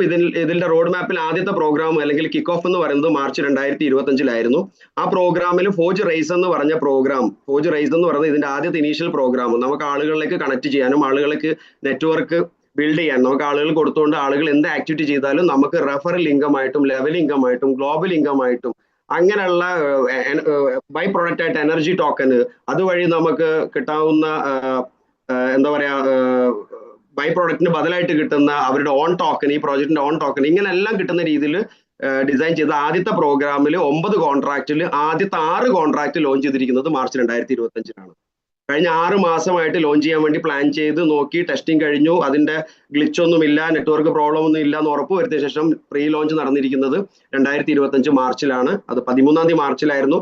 ഇപ്പോഴത്തേക്ക് നോക്കുകയാണെങ്കിൽ നമുക്ക് തന്നെ അറിയാം ഹാർഡ്ലി ഒരു 20-21 ദിവസം മാത്രമായിരിക്കുന്ന ഒരു പ്രോഗ്രാമാണിത്. അതിന്റെ അർത്ഥം ഇതൊരു നമുക്ക് ഏർലി ബേർഡ് ആകാൻ കിട്ടിയ ഭാഗ്യം എന്നാണ് നമ്മൾ മനസ്സിലാക്കേണ്ടത്. തുടക്കത്തിൽ കയറി നിൽക്കുമ്പോൾ ഇത് എപ്പോഴും പൂട്ടി പോകാമെന്ന് ചിന്തിക്കേണ്ട ആവശ്യമില്ല. ഇതിന്റെ അത്രയും സെക്യൂരിറ്റി ഞാൻ പറഞ്ഞതിന്റെ റീസൺ അതാണ്. സോ ആദ്യത്തെ ടോട്ടൽ 9 കോൺട്രാക്റ്റിൽ ആദ്യത്തെ 3 കോൺട്രാക്ട് ലൈവ് ആയിരിക്കുന്നത് ഇപ്പോഴാണ്. അതാണ് പ്രീ ലോഞ്ച് പീരീഡിൽ നടന്നിരിക്കുന്ന ആ ഒരു ആക്ടിവിറ്റി എന്ന് പറയുന്നത്. നമുക്ക് ആക്റ്റീവായിട്ട് നിൽക്കാൻ പറ്റുന്ന, നമുക്ക് കമ്മ്യൂണിറ്റി ബിൽഡ് ചെയ്യാൻ പറ്റുന്ന ഒരു ഏരിയ എന്ന് പറയുന്നത്. ഈ 9 കോൺട്രാക്റ്റിൽ പ്രീമിയം കോൺട്രാക്റ്റുകളാണ് 7ഉം 8ഉം 9ഉം കോൺട്രാക്റ്റുകൾ. ഇതിന്റെ വാല്യൂസും കാര്യങ്ങളൊക്കെ നിങ്ങൾക്ക് അടുത്ത സ്ലൈഡിൽ കാണാൻ പറ്റും. സോ ഫോർജ് റേസ് എന്ന് പറയുന്ന പ്രോഗ്രാമിനെ 2ആയിട്ട് സ്പ്ലിറ്റ് ചെയ്തിരിക്കുന്നു. ടോട്ടൽ 9 കോൺട്രാക്റ്റിൽ ആദ്യത്തെ 6 കോൺട്രാക്ട് റൺ ചെയ്യുന്നത് ഇപ്പോഴാണ് ലൈവ് ആണ് ഓൾറെഡി. ഇനി 7-ാമത്തെയും 8-ാമത്തെയും 9-ാമത്തെയും കോൺട്രാക്ട് Q3 2025 ലൈവ് ആകും എന്നുള്ള രീതിയിലാണ് ഡിസൈൻ ചെയ്ത റോഡ് മാപ്പാണ് നമുക്ക് ഇവിടെ കാണാൻ പറ്റുന്നത്. പിന്നെ 3-ാമത്തെ കാര്യം എന്ന് പറയുന്നത് ഇതിൽ മൈനിങ് എന്ന് പറഞ്ഞ ഒരു ഏരിയയും കൂടിയുണ്ട്. മൈനിങ് എന്ന് പറഞ്ഞു കഴിഞ്ഞാൽ ഇവർ ഈ പ്രൊജക്റ്റിൽ വഴി കൊണ്ടുവരുന്ന ഒരു ഓൺ ക്രിപ്റ്റോ കറൻസി ഉണ്ട്. ആ ക്രിപ്റ്റോ കറൻസി അതിന്റെ ഒരു ട്രസ്റ്റ് ബിൽഡ് ചെയ്യാനും കൂടി, അല്ലെങ്കിൽ പ്രോപ്പർ ആയിട്ട് അതിന്റെ ഒരു നെടുന്തൂണായിട്ട് നിൽക്കാനും വേണ്ടിയിട്ടാണ് ഒരു കമ്മ്യൂണിറ്റി എന്ന് പറയുന്നത്. ആ കമ്മ്യൂണിറ്റി ബിൽഡ് ചെയ്യുന്ന പ്രോഗ്രാമാണ് ബേസിക്കലി ഫോർജ് റൈസ് എന്ന് പറയുന്നത്. ഈ ഫോർജ് റൈസിലൂടെ എത്ര ആളുകളിലേക്ക് നമ്മൾ കൊടുത്താലും, ഈ പറയുന്ന കോൺട്രാക്റ്റുകൾ നമ്മൾ ആക്ടിവേറ്റ് ചെയ്താലും, നമ്മൾ എത്ര നെറ്റ്വർക്കിലേക്ക് ഇത് ബിൽഡ് ചെയ്ത് പോയാലും ഒക്കെ തന്നെ നമുക്ക് ഇതിന്റെ വലിയ ഭാഗമായിട്ട് നിൽക്കാനും വലിയ രീതിയിൽ അതിന്റെ ഓരോ കാര്യങ്ങളും അതിന് കിട്ടുന്ന ബൈ പ്രോഡക്റ്റ് ആയിട്ടും അതിന് നമുക്ക് എന്താ പറയാ ഫ്രീ ആയിട്ട് കിട്ടുന്ന കുറെ കാര്യങ്ങളെല്ലാം നമുക്ക് എൻജോയ് ചെയ്യാൻ പറ്റുന്ന രീതിയിൽ ഡിസൈൻ ചെയ്തത്. സോ മൈനിങ് എന്ന് പറയുന്നത് ഒരു ക്രിപ്റ്റോ കറൻസി ലോഞ്ച് ചെയ്യുന്നതിന്റെ ഭാഗമായിട്ട് നെറ്റ്വർക്കിലേക്ക്, അതായത് ഈ ഓൺ നെറ്റ്വർക്ക് അല്ലാതെ പബ്ലിക്കിലേക്ക് പോലും ആളുകൾക്ക് മൈൻ ചെയ്തെടുക്കാൻ പറ്റുന്ന രീതിയിലും, ഇതിന്റെ ആക്റ്റീവായിട്ട് നിൽക്കുന്ന മെമ്പർമാർക്ക് മൈൻ ചെയ്തിട്ട് അഡീഷണൽ ആയിട്ട് ഇതിന്റെ കോയിന് മൈൻ ചെയ്തെടുക്കാം. അതായത് ഇതിൽ ആക്ടിവിറ്റിയിൽ പങ്കെടുത്തുകൊണ്ട് അഡീഷണൽ ആക്ടിവിറ്റിയിലൊക്കെ പങ്കെടുത്തുകൊണ്ട് ഡെയിലി ടാസ്കും ഇങ്ങനെ കുറെ ഗെയിമിങ്ങിലൊക്കെ പങ്കെടുത്തുകൊണ്ട് വീണ്ടും വീണ്ടും അവരുടെ ഓൺ കോയിൻ കളക്ട് ചെയ്യാൻ പറ്റുന്ന രീതിയിലേക്ക് ഡിസൈൻ ചെയ്ത ഒരു ഏരിയ ആണ് മൈനിങ് എന്ന് പറയുന്നത്. ദെൻ അടുത്ത 4-ാമത്തെ ഏരിയ എന്ന് പറയുന്നത് എയർ ഡ്രോപ്പ് ആണ്. എയർ ഡ്രോപ്പ് എന്ന് പറയുന്നത് ഞാൻ നേരത്തെ നിങ്ങളോട് പറഞ്ഞു, നിങ്ങൾ ഓരോ കോൺട്രാക്റ്റുകൾ ആക്ടിവേറ്റ് ചെയ്യുന്ന സമയത്തും നിങ്ങളെ നെറ്റ്വർക്കിൽ ആളുകൾ ആക്ടിവേറ്റ് ചെയ്യുന്ന സമയത്തൊക്കെ നമുക്ക് ബൈ പ്രോഡക്റ്റ് ആയിട്ട് എനർജി ടോക്കൺ കിട്ടുന്നുണ്ട്. ആ എനർജി ടോക്കൺ എത്രയാണോ നമ്മൾ കളക്ട് ചെയ്തിരിക്കുന്നത്, ആ കളക്ട് ചെയ്തിരിക്കുന്ന എനർജി ടോക്കന്റെ ക്വാണ്ടിറ്റിക്ക് ബദലായിട്ട് അവരുടെ ഓൺ ടോക്കൺ ഈ കളക്ട് ചെയ്ത എനർജി ടോക്കന്റെ ബദലായിട്ട് നമുക്ക് ഫ്രീ ആയിട്ട് കിട്ടും. അല്ലെങ്കിൽ നമുക്ക് ആ ബൈ പ്രോഡക്റ്റിന്റെ ഭാഗമായിട്ട് നമുക്ക് 1:1 എത്രയാണോ എനർജി ടോക്കൺ ഉള്ളത് അത്രയും നമുക്ക് അവരുടെ ഓൺ കോയിൻ നമുക്ക് തരുന്നതാണ്. ദെൻ അടുത്തെന്ന് പറയുന്നത് ഇതിന്റെ കോയിൻ ലിസ്റ്റിംഗ് ആണ്. കോയിൻ ലിസ്റ്റിംഗ് കറന്റ് അവർ പ്ലാൻ ചെയ്തിരിക്കുന്നത് ഡിസംബർ 2025 മുമ്പ് തന്നെ ലിസ്റ്റ് ചെയ്യണമെന്നും $0.5 സെൻട്രലൈസ്ഡ് എക്സ്ചേഞ്ചുകൾ ലിസ്റ്റ് ചെയ്യണം എന്നുള്ള രീതിയിലാണ് പോയിക്കൊണ്ടിരിക്കുന്നത്. അത് എത്ര കണ്ട് കമ്മ്യൂണിറ്റി അഗ്രസീവ് ആണോ ഗ്ലോബലി, അതുപോലെ തന്നെ ആയിരിക്കും അതിന്റെ എല്ലാ രീതിയിലുള്ള റിസൾട്ട് എന്ന് പറയുന്നത്. സോ അതിന്റെ ഭാഗമായിട്ട് നിൽക്കാൻ പറ്റുന്ന ഒരു വലിയ ഓപ്പർച്യൂണിറ്റിയാണ്. കോയിനൊക്കെ ബിൽഡ് ആകുന്നതിന് മുമ്പ് തന്നെ നമുക്ക് ഫോർജ് റൈസിന്റെ ഭാഗമായി നിന്നുകൊണ്ട് മാക്സിമം എനർജി ടോക്കൺ കളക്ട് ചെയ്തുകൊണ്ട് മാക്സിമം മൈനിങ്ങിൽ പങ്കെടുത്തുകൊണ്ട് എയർ ഡ്രോപ്പിലൂടെ മാക്സിമം കളക്ട് ചെയ്തുകൊണ്ട് കോയിൻ ലിസ്റ്റ് ചെയ്യുമ്പോൾ തന്നെ വലിയൊരു അസറ്റ് അതിലൂടെ നമുക്ക് എടുക്കാൻ പറ്റുമെന്ന് പറയുന്നത്. അതിന് മാക്സിമം ക്വാണ്ടിറ്റിയും കാര്യങ്ങളൊക്കെ അവർ പ്ലാൻ ചെയ്തിട്ടുണ്ട്. ദെൻ അടുത്തൊരു ഭാഗം എന്ന് പറയുന്നത് റോയൽറ്റി. ഞാൻ നേരത്തെ പറഞ്ഞു ജനുവരി 2026 എല്ലാ മാസവും 1-ാം തീയതി ജനുവരി 2026 മുതൽ എല്ലാ മാസവും 1-ാം തീയതി റോയൽറ്റി കമ്മ്യൂണിറ്റിക്ക് അവരുടെ ക്രൈറ്റീരിയ അനുസരിച്ചിട്ട് അവർ വളരെ സ്ട്രോങ് ആയിട്ട് നിൽക്കുന്ന കമ്മ്യൂണിറ്റി ആണെങ്കിൽ അവർക്ക് ആക്റ്റീവായിട്ട് നിൽക്കുന്ന മെമ്പർ ആണെങ്കിൽ അവർക്ക് ആ റോയാലിറ്റി കിട്ടുന്ന രീതിയിൽ ഡിസൈൻ ചെയ്തിട്ടുണ്ട്. പിന്നെ മാർക്കറ്റ് പ്ലേസ് നമുക്കറിയാം, ആമസോൺ, ഫ്ലിപ്കാർട്ട് പോലുള്ള ഇ-കൊമേഴ്സ് സൈറ്റുകളാണെങ്കിൽ NFT മാർക്കറ്റ് എന്ന് പറഞ്ഞാൽ നോൺ ഫഞ്ചബിൾ ടോക്കൺസ്. ഈ നോൺ ഫഞ്ചബിൾ ടോക്കൺസ് എന്ന് പറയുന്നത് ഈ ആർട്ടുകളും അങ്ങനെയുള്ള കുറെ സാധനങ്ങൾ NFT കളായിട്ട് ഇന്ന് മാർക്കറ്റിൽ ഡിജിറ്റൽ അസറ്റുകൾ ഹോൾഡ് ചെയ്യുന്ന ആളുകൾക്ക് അറിയാൻ പറ്റും. അങ്ങനെ ഓപ്പൺ സി മാർക്കറ്റ് പോലെ NFT മാർക്കറ്റിന്റെ ഒരു പ്ലാറ്റ്ഫോമും കൂടിയും ഇവിടെ നമ്മുടെ ഇന്റർഫേസിൽ വരുന്നതാണ്. അവിടെ നമുക്ക് നമ്മുടെ കയ്യിലുള്ള NFT-യും പബ്ലിക്കിൽ നിന്ന് വാങ്ങുന്ന NFT ഒക്കെ നമുക്ക് ഇവിടെ സെൽ ചെയ്യാനും ഇടാനും ലിസ്റ്റ് ചെയ്യാനും ഒക്കെ പറ്റും. സോ നമുക്കറിയാം ആമസോണിലെ ആളുകൾ ബൈ ആൻഡ് സെൽ എങ്ങനെ നടത്തുന്നത്. അതിന് പകരം ഡിജിറ്റൽ അസറ്റുകൾ നമുക്കിവിടെ ബൈ ആൻഡ് സെൽ ചെയ്യാൻ പറ്റുന്ന ഒരു മാർക്കറ്റ് പ്ലേസും കൂടി ഇതിൽ ബിൽഡ് ചെയ്യുന്നുണ്ട്. അത് ജനുവരി 2026 അല്ലെങ്കിൽ ജനുവരി ഫെബ്രുവരി മാർച്ച് 2026 പ്ലാൻ ചെയ്തൊരു പ്രോഗ്രാമാണ്. Then finally as of now gaming area എന്നുണ്ട്. അപ്പോൾ AI ഗെയിമിംഗ് കൂടി ഡിസൈൻ ചെയ്തിട്ടുണ്ട്. അതിലൊക്കെ നമുക്ക് പ്ലേ ചെയ്യാനും കൂടുതൽ കാര്യങ്ങളൊക്കെ ഏൺ ചെയ്യാനും പറ്റുന്ന രീതിയിലൊക്കെ ഡിസൈൻ ചെയ്തിട്ടുണ്ട്. അടുത്ത ആദ്യം പറഞ്ഞിരിക്കുന്ന ഫോജ് റൈസ്, അതെന്താണെന്ന് നമുക്കൊന്ന് മനസ്സിലാക്കാം. നമുക്ക് കമ്മ്യൂണിറ്റി ബിൽഡ് ചെയ്തുകൊണ്ട് മാക്സിമം ഇൻകം കളക്ട് ചെയ്യാൻ പറ്റുന്ന ഒരു ഏരിയ ആണ് ഫോജ് റൈസ് എന്ന് പറയുന്നത്. ഇപ്പം അത്ര കണ്ട് അഗ്രസീവ് ആയിട്ട് ഡിസൈൻ ചെയ്തൊരു പ്രോഗ്രാമാണ് ഫോജ് റൈസ് എന്ന് പറയുന്നത്. സോ ആ ഫോജ് റൈസ് എങ്ങനെയാണ് എന്ന് നോക്കാം. ഫോജ് റൈസിൽ തന്നെ നമുക്ക് രണ്ടായിട്ടാണ് അതിനെ ഡിവൈഡ് ചെയ്തിരിക്കുന്നത്. ഒന്ന് 5 ജനറേഷൻ എന്ന് പറഞ്ഞ ഒരു കോൺട്രാക്റ്റുകളും ഉണ്ട്, അതേപോലെ തന്നെ ഗ്ലോബൽ ഷെയർ എന്ന് പറഞ്ഞ കോൺട്രാക്റ്റുകളുണ്ട്. നമ്മൾ നേരത്തെ പറഞ്ഞു 9 കോൺട്രാക്റ്റുകളുണ്ടെന്ന്. ആ 9 കോൺട്രാക്റ്റുകൾ ആദ്യത്തെ 6 കോൺട്രാക്റ്റുകളിലും ഈ പറഞ്ഞ 5 ജനറേഷനും ഉണ്ട്, ഗ്ലോബൽ ഷെയറും ഉണ്ട്. ഈ 5 ജനറേഷൻ ആണെങ്കിലും ഗ്ലോബൽ ഷെയർ ആണെങ്കിലും ഇതിൽ കോമൺ ആയിട്ടുള്ള ഒരു കാര്യം എന്താണെന്ന് വെച്ചിട്ടുണ്ടെങ്കിൽ ഇതിൽ നിൽക്കുന്ന കോൺട്രാക്റ്റുകളെല്ലാം തന്നെ നമ്മൾ ആക്ടിവേറ്റ് ആക്കാൻ വേണ്ടിയിട്ട് അതിന് വാല്യൂ ഉണ്ട്. അടുത്ത സ്ലൈഡിൽ നിങ്ങൾക്ക് മനസ്സിലാവും. നമ്മളെ റെഫറൽ ഇൻവിറ്റേഷൻ ഉപയോഗിച്ചുകൊണ്ട് ആര് തന്നെ ഈ 5 ജനറേഷൻ ആവട്ടെ ഗ്ലോബൽ ഷെയർ ആവട്ടെ കോൺട്രാക്റ്റുകൾ ആക്ടിവേറ്റ് ചെയ്യുന്ന സമയത്തും അതിന്റെ 40% നമ്മുടെ റെഫറൽ ഇൻകം ആണ്. അതിൽ അവിടെ ഒരു രീതിയിലുള്ള കണ്ടീഷനും ഇല്ല, ഒരു ലിമിറ്റും ഇല്ല, ഒരു രീതിയിലുള്ള ഹിഡൻ ആയിട്ടുള്ള ഒരു കാര്യങ്ങളും കണ്ടീഷനായിട്ട് വെച്ചിട്ടില്ല. നമ്മുടെ ഇൻവിറ്റേഷൻ ലിങ്ക് ഉപയോഗിച്ച് ആര് ചെയ്താലും അത് $50 ഒരു കോൺട്രാക്ട് മാത്രമാവട്ടെ, 50, 100, 150, 200, 250, 300, ഭാവിയിൽ അത് 500, 1000, 1500 പോലുള്ള ഏത് കോൺട്രാക്ട് നമ്മൾ ആക്റ്റീവായി നിൽക്കുന്ന നമ്മുടെ കോൺട്രാക്ട് തന്നെ അവരും കൂടി ആക്ടിവേറ്റ് ചെയ്യുകയാണെങ്കിൽ അവർ ചെയ്യുന്ന ഓരോ കോൺട്രാക്റ്റിന്റെയും 40% നമ്മുടെ റെഫറൽ ഇൻകം ആണ്. വലിയ അട്രാക്റ്റീവ് ആയിട്ട് രീതിയിൽ ഡിസൈൻ ചെയ്ത ഫസ്റ്റ് പോയിന്റ് ആണ്. രണ്ടാമത്തെ കാര്യം 5 ജനറേഷൻ കോൺട്രാക്റ്റുകളിൽ നിന്ന് നമുക്ക് 8% ലെവൽ ഇൻകം കിട്ടും എന്ന് പറഞ്ഞാൽ അവിടെ ഒരു ട്രീ ഉണ്ട്. ആ ട്രീയിൽ 5 ലെവൽ വരെ നമുക്ക് ട്രീയിൽ നിന്ന് ഇൻകം കിട്ടും. അത് 3905 ആളുകളിൽ നിന്ന് 9 കോൺട്രാക്റ്റിന്റെ 5 ജനറേഷൻ കോൺട്രാക്ടിന്റെ വാല്യൂ എന്ന് പറഞ്ഞാൽ ഏതാണ്ട് 5.9 കോടിയോളം വരുമാനം ജനറേഷൻ ഇൻകം മാത്രം എടുക്കാൻ പറ്റുന്ന രീതിയിൽ ഡിസൈൻ ചെയ്തൊരു പ്രോഗ്രാം. ദെൻ ഇതിൽ കോമൺ ആയിട്ട് കോൺട്രാക്ട് ഒന്നും ഇതിന്റെ പ്രോഡക്റ്റിന്റെ ഡെവലപ്മെന്റും പ്രോജക്റ്റിന്റെ ഡെവലപ്മെന്റ് പ്ലസ് ഞാൻ പറഞ്ഞ ജനുവരിയിൽ മുതൽ കിട്ടുന്ന റോയാലിറ്റിയിലേക്കുമായിട്ട് 20% അവർ മാറ്റി വെച്ചിട്ട് അലോക്കേറ്റ് ചെയ്ത് വെച്ചിട്ടുണ്ട്. ഇനി ഗ്ലോബൽ ഷെയർ നോക്കുകയാണെങ്കിൽ നേരത്തെ പറഞ്ഞ 40% സെയിം തന്നെയാണ്. 40% നമുക്ക് റെഫറൽ ഇൻകം കിട്ടുന്നു. പ്ലസ് ഇവിടെ 5 ലെവലിലേക്ക് 8% വെച്ച് പോകുന്ന 40% പകരം ഗ്ലോബൽ ഷെയർ കോൺട്രാക്ട് നിന്ന് 40% പോകുന്നത് ഗ്ലോബലി ആര് ഈ കോൺട്രാക്റ്റുകൾ ആക്ടിവേറ്റ് ചെയ്താലും ആ ആക്റ്റീവായി നിൽക്കുന്ന ഓരോ ആളുകൾക്കും അതിന്റെ ഷെയർ കിട്ടും. അത് ആക്റ്റീവ് ആണെങ്കിലും കിട്ടും, നമ്മൾ ആക്റ്റീവ് അല്ലെങ്കിലും കിട്ടും. നമ്മൾ ആക്റ്റീവ് ആക്കിയ മൊമെന്റ് മുതൽ നമുക്ക് ഷെയർ കിട്ടിക്കൊണ്ടിരിക്കുന്ന ഒരു ഏരിയ ആണ് ഗ്ലോബൽ ഷെയർ എന്ന് പറയുന്നത്. അവിടെ അൺലിമിറ്റഡ് ആണ്, അൺകണ്ടീഷണൽ ആണ്. നമ്മൾ ആക്റ്റീവ് ചെയ്ത സെക്കൻഡിന് ശേഷം ഗ്ലോബലി ആര് ഗ്ലോബൽ ഷെയറിന്റെ കോൺട്രാക്റ്റുകൾ ആക്ടിവേറ്റ് ചെയ്താലും നമുക്ക് അവിടെ ഗ്ലോബൽ ഷെയർ കിട്ടും. അഗൈൻ റോയൽറ്റി പ്രൊഡക്റ്റ് ഫണ്ടിലേക്കും 20%. ഇങ്ങനെ 100% കൃത്യമായിട്ട് ഡിസ്ട്രിബ്യൂട്ട് ചെയ്യുന്ന രീതിയിൽ ഡിസൈൻ ചെയ്ത പ്രോഗ്രാം. ഇനി കോയിൻഫോർജിന്റെ കോൺട്രാക്റ്റുകളുടെ വാല്യൂ എങ്ങനെയാണ്? 9 കോൺട്രാക്റ്റുകളാണെന്ന് ഞാൻ പറഞ്ഞു. അതിൽ 9 കോൺട്രാക്റ്റിൽ 5 ജനറേഷൻ കോൺട്രാക്റ്റുകളാണ് നിങ്ങൾ ഇവിടെ സ്ക്രീനിൽ കാണുന്ന ലെവൽ 1, ലെവൽ 2, ശേഷം ലെവൽ 3 5 ജനറേഷന്റെ ഭാഗമല്ല, ലെവൽ 4, ലെവൽ 5 5 ജനറേഷന്റെ ഭാഗമാണ്. ഈ കാണുന്ന സിൽവർ കളറിൽ അല്ലെങ്കിൽ ഗ്രേ കളറിൽ കാണുന്ന കോൺട്രാക്റ്റുകളെല്ലാം ഇപ്പൊ ലൈവ് ആണ്. 6 കോൺട്രാക്റ്റുകളുടെ ഭാഗമാണ് 5 ജനറേഷന്റെ. 7ാമത്തെയും 8ാമത്തെയും കോൺട്രാക്റ്റുകൾ നിങ്ങൾക്ക് ഒരു ലൈറ്റ് ഗോൾഡ് ഷെയ്ഡിലാണ് കാണുന്നത്.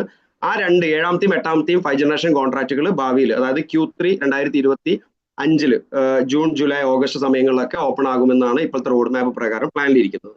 ദെൻ ഗ്ലോബൽ ഷെയർ കോൺട്രാക്റ്റുകൾ ഏതാണെന്ന് നിങ്ങൾക്ക് ഇപ്പോൾ മനസ്സിലാവുന്നുണ്ടാവും. 1ാമത്തെയും 2ാമത്തെയും കോൺട്രാക്ട് കഴിഞ്ഞാൽ താഴെ കാണുന്ന 3ാമത്തെ റൗണ്ടിൽ കാണുന്ന കോൺട്രാക്ട് ആണ് ഗ്ലോബൽ ഷെയർ. 4ഉം 5ഉം കഴിഞ്ഞാൽ 6ാമത്തെ കോൺട്രാക്ട് ആണ് ഗ്ലോബൽ ഷെയർ എന്ന് പറയുന്നത്. 7ഉം 8ഉം കഴിഞ്ഞാൽ 9ാമത്തെ കോൺട്രാക്ട് ആണ് ഗ്ലോബൽ ഷെയർ. ഇവിടെ ആ 7ഉം 8ഉം 9ഉം കോൺട്രാക്റ്റുകളാണ് ഞാൻ നേരത്തെ പറഞ്ഞ പ്രീമിയം കോൺട്രാക്റ്റുകൾ. ഈ പ്രീമിയം കോൺട്രാക്റ്റുകളെല്ലാം Q3 ഓപ്പൺ ആവുന്നതാണ്. അപ്പൊ നിലവിൽ നമുക്ക് level 1, level 2, level 3, level 4, level 5, level 6 4 5 generation കോൺട്രാക്റ്റുകളും 2 ഗ്ലോബൽ ഷെയർ കോൺട്രാക്റ്റുകളും നമുക്ക് ഓപ്പൺ ആക്കാനുള്ള ഓപ്പർച്യൂണിറ്റി ഉണ്ട്. നമുക്ക് ലെവൽ 1 ആദ്യത്തെ കോൺട്രാക്ട് മാത്രം വേണമെങ്കിൽ ആക്ടിവേറ്റ് ചെയ്യാം. നമുക്ക് ലെവൽ 1, ലെവൽ 2 50ഉം 100ഉം കൊടുത്ത് $150 കൊടുത്തിട്ട് ആ ഒരു 2 കോൺട്രാക്ട് മാത്രം ആക്ടിവേറ്റ് ചെയ്യാം.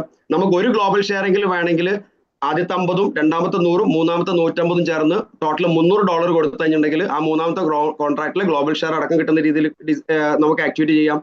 നമുക്ക് ഇപ്പൊ നിലവിൽ നിൽക്കുന്ന 6 കോൺട്രാക്റ്റും ആക്ടിവേറ്റ് ചെയ്യണമെങ്കിൽ 50 plus 100 plus 150 plus 200 plus 250 plus 300 എന്ന് പറഞ്ഞാൽ $1050. നിലവിൽ ഞാൻ പറഞ്ഞു ഇവിടെ കാണിക്കുന്ന ഇന്ത്യൻ മണി എന്ന് പറയുന്നത് ഒരു ആക്യുറസിക്ക് വേണ്ടിയിട്ട് പെർ ഡോളർ 90 രൂപ എന്നുള്ള രീതിയിലാണ് കാൽക്കുലേഷൻ കൊടുത്തിരിക്കുന്നത്. ഇതിന്റെ നിലവിലുള്ള എംപവർ കമ്മ്യൂണിറ്റിയിലാണെങ്കിലും പുറത്തൊക്കെ ആവറേജ് USDTന്റെ വില 90നും 92ന്റെയും ഇടയിൽ ആയതുകൊണ്ട് 91 രൂപ വെച്ചിട്ട് കാൽക്കുലേറ്റ് ചെയ്യുന്നത് മാത്രം. ഞാൻ ഇവിടെ ഇത് പ്രത്യേകം പറയാൻ കാരണം നിങ്ങൾ ഈ സ്ക്രീനിൽ കാണുന്ന റേറ്റിന് നാളെ എംപവറിൽ നിന്ന് 90 രൂപക്ക് USDT വേണമെന്ന് പറയുന്ന സമയത്തോ അല്ലെങ്കിൽ വാങ്ങാനോ വിൽക്കാനോ ശ്രമിക്കാനുള്ള ക്ലാഷ് വരാതിരിക്കാനാണ് അതിന്റെ ഞാൻ ക്ലാരിറ്റി പറയുന്നത്. ഇവിടെ ആ നമ്പർ ആക്യുറസി ഒന്ന് പറഞ്ഞെന്ന് മാത്രം. So level 1, level 2, level 3, level 4, level 5 6 കോൺട്രാക്റ്റുകൾ ഇപ്പൊ ലൈവ് ആണ്. ഈ 6 കോൺട്രാക്റ്റുകൾ ലൈവ് ആക്റ്റീവ് ആക്കാൻ വേണ്ടിയിട്ട് നമുക്ക് മാക്സിമം സ്പെൻഡ് ചെയ്യാൻ പറ്റുന്ന വാല്യൂ എന്ന് പറയുന്ന $1050 ആണ്. അതാണ് അപ്രോക്സിമേറ്റ്ലി ഒരു 96,000 രൂപ എന്ന് പറയുന്നത്. 7ാമത്തെയും 8ാമത്തെയും 9ാമത്തെയും ഈ പറഞ്ഞ Q3 ഓപ്പൺ ആവാൻ പോകുന്നതാണ്. നിലവിൽ ആ പ്രീ ലോഞ്ച് പീരീഡിൽ മാക്സിമം അഗ്രസീവ് ആയിട്ട് ആക്ടിവേറ്റ് ആക്കുകയും മാക്സിമം ആളുകളിലേക്ക് ഇത് റെഫർ ചെയ്യുകയും മാക്സിമം 40% റെഫറൽ ഇൻകം എടുക്കുകയും മാക്സിമം നിങ്ങൾ ആ ട്രീ ബിൽഡ് ആകുന്നതിന്റെ ഭാഗമായിട്ട് 8% ലെവലിംഗ് എടുക്കുകയും നിങ്ങൾ ആക്ടിവേറ്റ് ചെയ്തത് മുതൽ ഈ പറഞ്ഞ 3ാമത്തെയും 6ാമത്തെയും കോൺട്രാക്ട് ഒന്നും ഗ്ലോബൽ ഷെയർ എടുക്കുന്ന രീതിയാണ്. അഗൈൻ ഈ ട്രീ എങ്ങനെയാണ് ബിൽഡ് ആവുന്നത്? നമ്മൾ ആക്ടിവേറ്റ് ചെയ്യുന്നു. കോയിൻഫോർജിന്റെ 5 ജനറേഷൻ ട്രീ എങ്ങനെയാണ് ഉണ്ടാകുന്നത്? നമ്മൾ ആക്ടിവേറ്റ് ചെയ്തതിന് ശേഷം നമുക്ക് മാക്സിമം നമ്മുടെ ലെവൽ 1, ഞാൻ 5 ലെവലിനെ കുറിച്ച് നേരത്തെ പറഞ്ഞു. ലെവൽ 1 നമുക്ക് മാക്സിമം 5 പേരാണ് നമുക്ക് ട്രീ ബിൽഡ് ചെയ്യാൻ പറ്റുന്നത്. 5 പേര് കഴിഞ്ഞു കഴിഞ്ഞാൽ ഓട്ടോമാറ്റിക്കായിട്ട് താഴേക്ക് അതിന്റെ പ്ലേസ്മെന്റ് പോകും. അത് അതിന്റെ നെക്സ്റ്റ് സ്ലൈഡിൽ നിങ്ങൾക്ക് ഞാൻ പറഞ്ഞുതരാം എങ്ങനെയാണ് അതിന്റെ പ്ലേസ്മെന്റ് നടക്കുന്നത് എന്നുള്ളത്. ആദ്യമായിട്ട് മനസ്സിലാക്കേണ്ടത് 5 മാട്രിക്സ് ആണ് ഈ 5 ജനറേഷൻ എന്ന് പറയുന്നത്. നമ്മളെ ലെവൽ 1 മാക്സിമം പ്ലേസ്മെന്റ് 5 പേരാണ്. ആ 5 പേരുടെ താഴത്തും ഇതേപോലെ ഡ്യൂപ്ലിക്കേഷൻ വരുന്ന സമയത്ത് 5 പേര് വെച്ചിട്ട് ഇതിന്റെ മാക്സിമം ബിൽഡ് ആവുകയുള്ളൂ.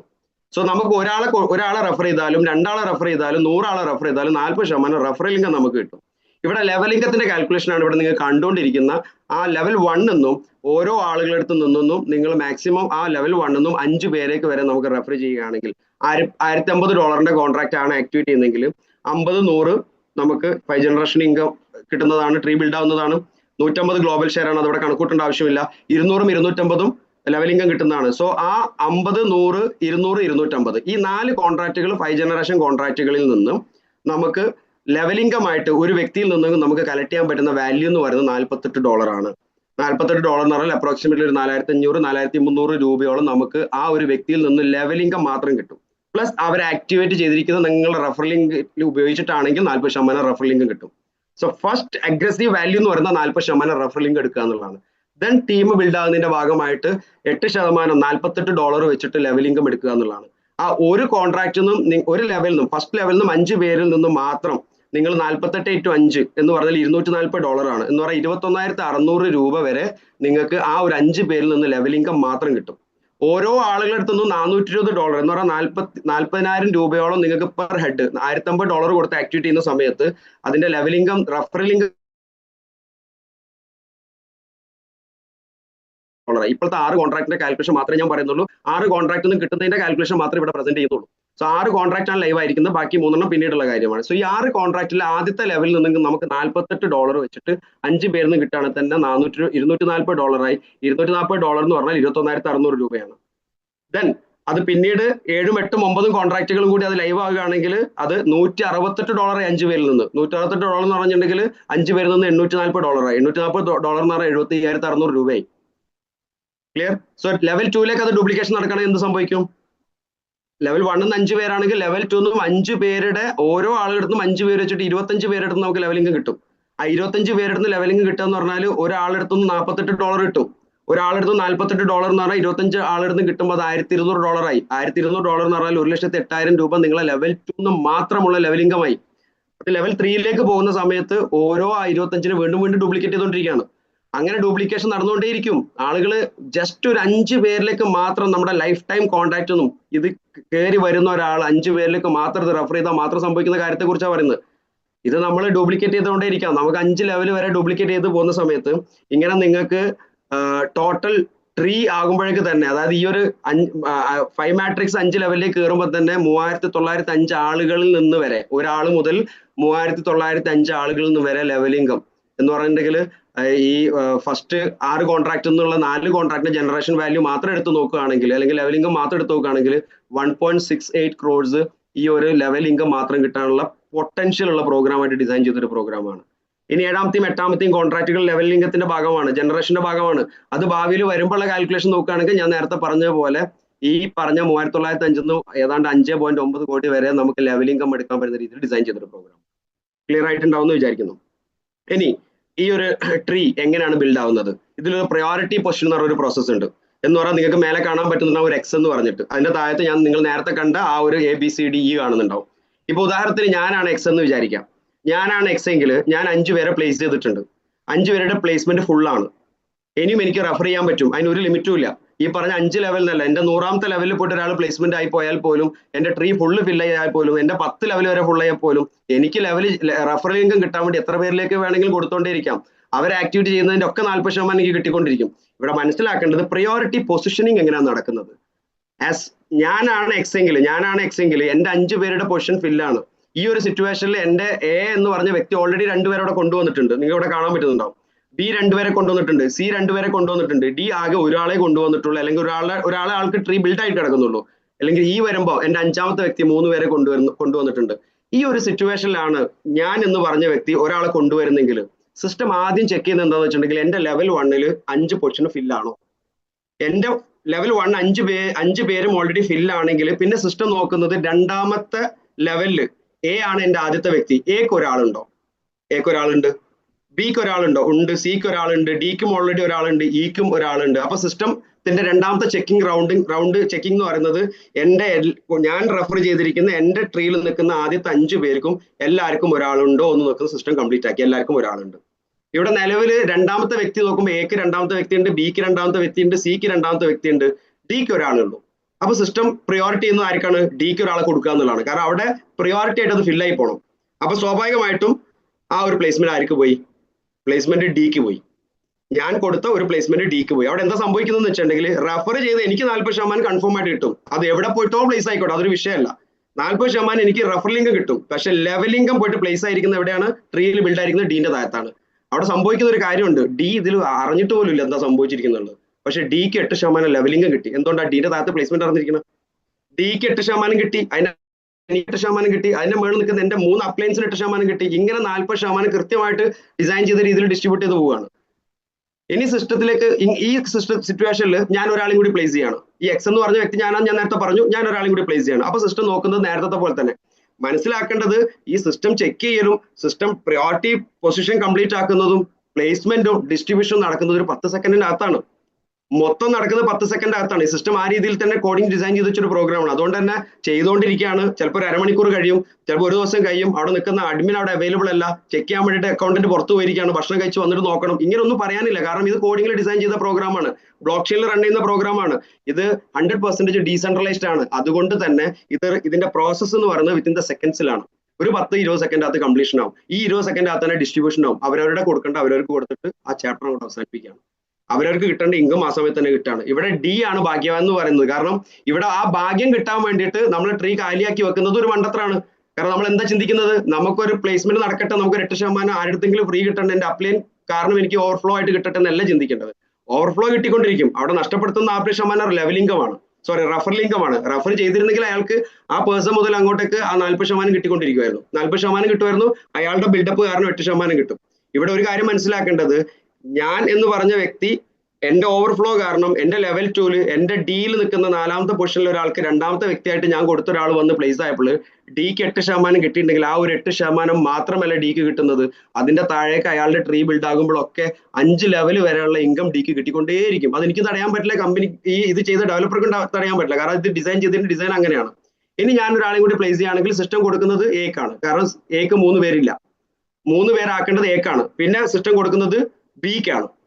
കാരണം അവിടെ പ്രിയോറിറ്റി ആദ്യം എനെ ചെക്ക് ചെയ്യുന്നു, പിന്നെ ബിനെ ചെക്ക് ചെയ്യുന്നു, പിന്നെ സിനെ ചെക്ക് ചെയ്യുന്നു, പിന്നെ 3ാമത്തെ ആൾ വരുന്നത് സിക്കാണ്, പിന്നെ 3ാമത്തെ ആൾ വരുന്നത് ഡിക്കാണ്. ഇവിടെ ഒരു കാര്യം നിങ്ങൾ നോട്ട് ചെയ്തിട്ടുണ്ടോ? ഡി ഓൾറെഡി 3 പേരെ പ്ലേസ്മെന്റ് ആക്കി വെച്ചതുകൊണ്ട് ഈ പറഞ്ഞ അഡീഷണൽ കിട്ടേണ്ട ഓവർഫ്ലോ ഒന്നും ഡി കിട്ടില്ല. ഡി ഇതൊന്നും കാത്തിക്കില്ല. ഡി ട്രീ ബിൽഡ് ചെയ്തിട്ട് ഓൾറെഡി 3 പേരെ ആക്കി വെച്ചിരിക്കുന്നുണ്ട്.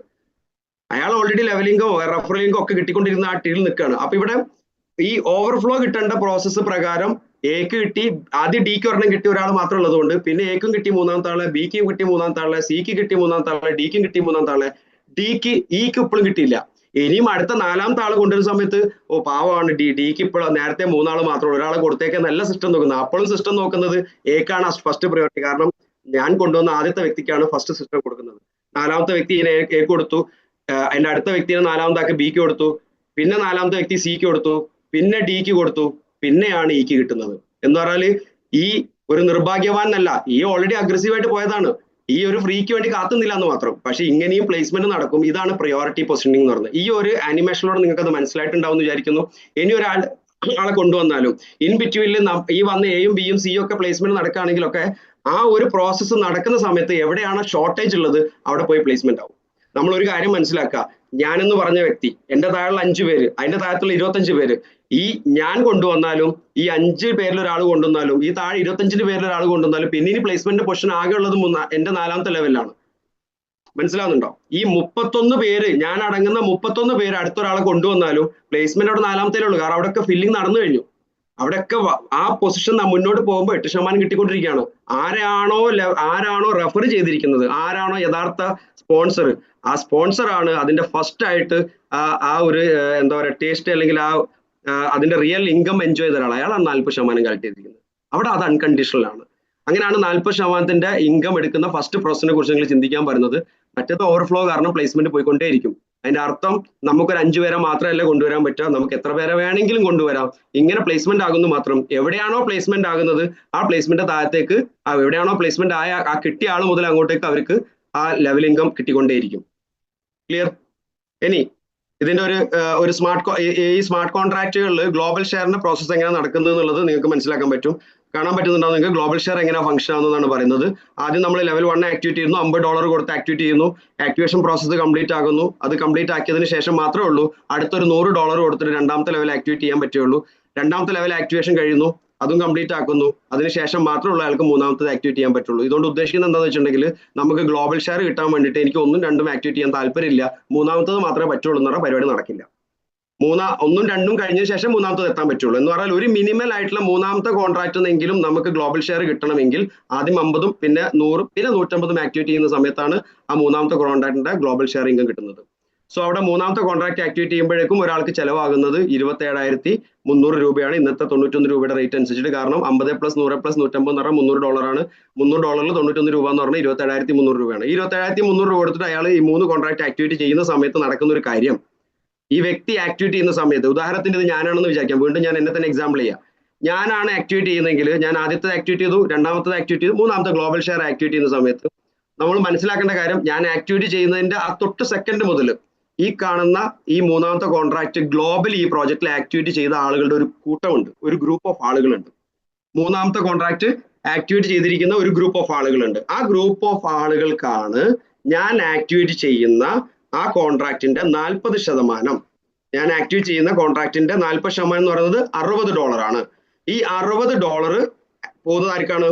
ഈ പറഞ്ഞ ഗ്ലോബലി ഈ പ്രോജക്റ്റിൽ മൂന്നാമത്തെ കോൺട്രാക്ട് ഗ്ലോബലി ആരൊക്കെ ആക്ടിവേറ്റ് ചെയ്തിട്ടുണ്ടോ, അത് എംപവറിന്റെ ആളാവട്ടെ, എംപവറിന്റെ പുറത്തുള്ള കമ്മ്യൂണിറ്റി ആവട്ടെ, ഗ്ലോബലി മറ്റുള്ള രാജ്യത്ത് ആരെങ്കിലും ചെയ്യുന്നവരാവട്ടെ, നമ്മളായിട്ട് ബന്ധമില്ലാത്ത മറ്റൊരു ടീം ആവട്ടെ, നമ്മളായിട്ട് കണക്ട് ചെയ്യാത്തൊരു കമ്മ്യൂണിറ്റി ആവട്ടെ, ഏതോ ആവട്ടെ, ഈ പ്രോജക്റ്റിൽ ഭാഗമായി നിൽക്കുന്ന മൂന്നാമത്തെ കോൺട്രാക്ട് ആക്ടിവേറ്റ് ചെയ്തിരിക്കുന്ന വ്യക്തികൾക്ക് മൊത്തം ഈക്വലി ഡിവൈഡ് ചെയ്ത് പോകും ആ $60. ആളുകളുടെ എണ്ണം കൂടുമ്പോൾ നമ്മൾ മനസ്സിലാക്കേണ്ടത് ആ ഓരോ ദിവസവും കമ്മ്യൂണിറ്റി ബിൽഡ് ആയിക്കൊണ്ടിരിക്കും. നമുക്കറിയാം, മെറ്റാഫോഴ്സിനെ ഞാൻ ജസ്റ്റ് ഒന്ന് എക്സാമ്പിൾ ചെയ്യാണ്. ഒരു 100-ൽ നിന്നും 200-ലും 300-ലേക്കും പോയിട്ടുണ്ടെങ്കിൽ 2 കൊല്ലം കൊണ്ട് ആ ഒരു എത്തിയിരിക്കുന്നത് 25 ലക്ഷം ആളുകളിലേക്കാണ്. ആ 25 ലക്ഷം ആളുകളിലേക്ക് വരുന്ന സമയത്ത് ഡെയിലി 1000, 1500, 2000, 3000 ആളുകളിലേക്കും മാസം 60,000 ആളുകളിലേക്ക് വരെ എത്തി നിൽക്കുമായിരുന്നു. അപ്പൊ ഒരു ദിവസം എത്ര നടക്കുന്നത്? വെറുതെ ഒന്ന് ആലോചിച്ച് നോക്ക്. 2000-ൽ കൂടുതൽ ആളുകളൊക്കെ ഡെയിലി ട്രാൻസാക്ഷൻ നടക്കും. ഇതിന്റെ ഒക്കെ ഒരു ഷെയർ നമുക്ക് എടുക്കാൻ പറ്റും. അപ്പൊ ഞാൻ ആക്ടിവേറ്റ് ചെയ്തിരിക്കുന്ന $60 ആ ഗ്രൂപ്പ് ഓഫ് ആളുകളിലേക്ക് അത് ഡിസ്ട്രിബ്യൂട്ട് ചെയ്ത ആ സെക്കൻഡിന് ശേഷം, ഡിസ്ട്രിബ്യൂഷൻ നടന്ന സെക്കൻഡിന് ശേഷം ഞാനും എന്താണ് ആ കോൺട്രാക്ടിന്റെ ഭാഗമാണ്. എന്റെ ഒരു മൂവ്മെന്റ് കൂടി അതിലേക്ക് വന്നു. ഞാൻ ആ കോൺട്രാക്ടിന്റെ ഭാഗമായി, ആ ഗ്രൂപ്പിന്റെ ഭാഗമായി. മൂന്നാമത്തെ കോൺട്രാക്ട് ആക്ടിവേറ്റ് ചെയ്ത ആ സെക്കൻഡിൽ എന്റെ ഡിസ്ട്രിബ്യൂഷൻ കഴിഞ്ഞ ശേഷം ഞാൻ ആ ഗ്രൂപ്പിന്റെ ഭാഗമായി. ഞാൻ ആ ഗ്രൂപ്പിന്റെ ഭാഗമായ മൊമെന്റ് മുതൽ അതിനുശേഷം ഗ്ലോബലി ഇത് ആരൊക്കെ ആക്ടിവേറ്റ് ചെയ്യുന്നോ അവിടെ നിന്നൊക്കെ എനിക്ക് ഇതിന്റെ ഒരു ഷെയർ കിട്ടിക്കൊണ്ടേയിരിക്കും. ഇത് ആക്ടിവേറ്റ് ചെയ്ത ഓരോ ആളുകളും അത് എക്സ്പീരിയൻസ് ചെയ്തുകൊണ്ടിരിക്കുന്നുണ്ട്. അവർക്കൊക്കെ എപ്പം വേണമെങ്കിലും അത് വിഡ്രോ ചെയ്യാനും പറ്റുന്നുണ്ട്. ഇനി 4ാമത്തെ കോൺട്രാക്ട് ഇതേപോലെ ആക്ടിവേറ്റ് ചെയ്യുന്നു, ആക്ടിവേഷൻ കഴിയുന്നു. 5ാമത്തെ കോൺട്രാക്ട് ആക്ടിവേറ്റ് ചെയ്യുന്നു, 5ഉം ആക്ടിവേറ്റ് ചെയ്തതിന് ശേഷമാണ് പിന്നെ 6ാമത്തെ ചെയ്യാൻ പറ്റുന്നത്. മനസ്സിലാക്കേണ്ടത് ആറാമത്തെ കോൺട്രാക്ട് ആക്ടിവേറ്റ് ചെയ്യുന്ന സമയത്ത് ഇവിടെ സംഭവിക്കുന്നതും അതിന്റെ 40%-മായ $120 ഈ പറഞ്ഞ ആളുകളിലേക്ക് ഡിസ്ട്രിബ്യൂട്ട് ആയി പോകുന്നു. അതിനുശേഷം ഞാനും അവിടെ വരുന്നു. ഇവിടെ മനസ്സിലാക്കേണ്ടത് ആറാമത്തെ കോൺട്രാക്ട് ആക്ടിവേറ്റ് ചെയ്യുന്ന ഗ്രൂപ്പ് മൂന്നാമത്തെ കോൺട്രാക്ട് ആക്ടിവേറ്റ് ചെയ്ത ആളും ഉണ്ടാവും, ആറാമത്തെ കോൺട്രാക്ട് ആക്ടിവേറ്റ് ചെയ്ത ആളും ഉണ്ടാവും. മൂന്നാമത്തെ കോൺട്രാക്ട് ആക്ടിവേറ്റ് മാത്രം ചെയ്ത് നിൽക്കുന്ന ആൾ മൂന്നാമത്തിൽ മാത്രം ഉണ്ടാവും. അപ്പൊ മൂന്നാമത്തെ ഗ്രൂപ്പ് സെപ്പറേറ്റ് ആണ്, 6 വരെ ചെയ്ത 6ന്റെ ഗ്രൂപ്പ് സെപ്പറേറ്റ് ആണ്, ഭാവിയിൽ 9ന്റെ ഗ്രൂപ്പും സെപ്പറേറ്റ് ആണ്. അപ്പൊ ഭാവിയിൽ $1500 ആണ് 9ാമത്തെ കോൺട്രാക്ട് എന്ന് പറയുന്നത്. ഈ $1500 9ാമത്തെ കോൺട്രാക്ട് ഒന്നും $600 ഇതിന്റെ ഷെയർ ആണ് നമുക്ക് കിട്ടുക 9ാമത്തെ കോൺട്രാക്ട് ഭാവിയിൽ ആക്ടിവേറ്റ് ചെയ്യുന്ന സമയത്ത്. ഇങ്ങനെ നമുക്ക് എന്ത് ചെയ്യാൻ പറ്റും, നമുക്കും ആ ഗ്രൂപ്പിന്റെ ഭാഗമാവാൻ പറ്റും. ഞാൻ നേരത്തെ പറഞ്ഞ പോലെ നമ്മൾ ആയത് മുതൽ ആ സെക്കൻഡ് മുതൽ നമ്മൾ ആ ഗ്രൂപ്പിന്റെ ഭാഗമാണ്. ദെൻ നേരത്തെ പറഞ്ഞ റോയൽറ്റി എന്ന് പറയുന്നത് മന്ത്ലി പേ ഔട്ട് സിസ്റ്റം ആണ്. അതിനൊരു ക്രൈറ്റീരിയ ഉണ്ട്, ക്രൈറ്റീരിയ ഞാൻ അടുത്ത പേജിൽ പറയാം. ഇതിന്റെ ഇടയിൽ ഞാൻ നേരത്തെ നിങ്ങളോട് പറഞ്ഞിരുന്നു, നമ്മൾ കോൺട്രാക്റ്റുകൾ ആക്ടിവേറ്റ് ചെയ്യുന്ന ആ സമയത്ത് ഓരോ കോൺട്രാക്റ്റും ആക്ടിവേറ്റ് ചെയ്യുന്ന സമയത്ത് ഒരു കോൺട്രാക്ട് $50 ആണെങ്കിൽ $50 50 എനർജി ടോക്കൺ നമുക്ക് ബൈ പ്രൊഡക്റ്റ് ആയിട്ട് കിട്ടും. ഞാൻ പിന്നെ 50 ശേഷം 100 ചെയ്യുന്ന സമയത്ത് 100 കൂടി എനിക്ക് എന്റെ എനർജി ടോക്കണിലേക്ക് ആഡ് ആവും. അങ്ങനെ എനിക്ക് 50 + 100 + 150 + ഇപ്പൊ നിൽക്കുന്ന 6 കോൺട്രാക്റ്റുകളിനായിട്ട് മിനിമം ഏറ്റവും മാക്സിമം 1050 എനർജി ടോക്കൺ വരെ എനിക്ക് ഇപ്പൊ കളക്ട് ചെയ്ത് വെക്കാൻ പറ്റും. അത് കൂടാതെ എന്റെ റെഫറൽ ലിങ്ക് ഉപയോഗിച്ച് ആക്ടിവേറ്റ് ചെയ്യുന്ന ആളുകൾക്കും എനിക്ക് കിട്ടിയ പോലെ കിട്ടും. ശരിയല്ലേ? അവർക്കും കിട്ടും. അവർക്ക് കിട്ടുന്ന സമയത്ത് അവർക്ക് കിട്ടിയെന്നല്ല എടുത്തു തരുന്നത്, എന്റെയിലേക്ക് വീണ്ടും അവർക്ക് എത്രയാണോ കിട്ടുന്നത് അതിന് 25% എന്റെയിലേക്ക് വീണ്ടും ആഡ് ആവും.